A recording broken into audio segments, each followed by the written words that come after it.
চোর গদ্দার স্লোগানে বিদ্ধ করে ঝাঁটা হাতে ভরতপুরের তৃণমূল বিধায়ক হুমায়ুন কবিরের বিরুদ্ধে মিছিল করেছেন মহিলা তৃণমূল সমর্থকেরা। এই ঘটনায় রাজ্যের শাসক দলের গোষ্ঠীকন্দল চরমভাবে প্রকাশ্যে এসেছে মুর্শিদাবাদের ভরতপুর 1 নম্বর ব্লকের পঞ্চায়েত প্রধান, অঞ্চল সভাপতি, তৃণমূলের জনপ্রতিনিধি সহ প্রায় কয়েক হাজার মহিলারা ঝাঁটা হাতে মিছিলের পর ভরতপুরের তৃণমূল বিধায়ক হুমায়ুন কবিরের উসপুতুল দাহ করেছে ভরতপুর থানা এলাকায়।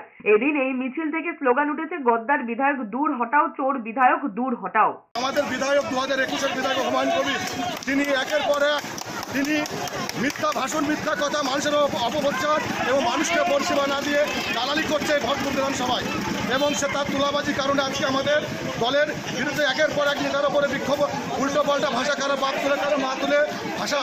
উনি কংগ্রেসের মানুষকে নিয়ে চলছেন, উনি কোনো তৃণমূলের মানুষের সঙ্গে নেয় না। উনি তুলাবাজি করেন, উনি যেসব ঘর পেয়েছেন সেই ঘরগুলো উনি আর কি মোটামুটি কংগ্রেসের লোকদেরকে দিয়েছে। উনি তৃণমূলের কোনো যোগসব রাখেন না। উনি যারা কংগ্রেস করে তাদের সঙ্গে উনার যোগাযোগ, তাদেরকে নিয়ে উনি ইয়ে করেছেন।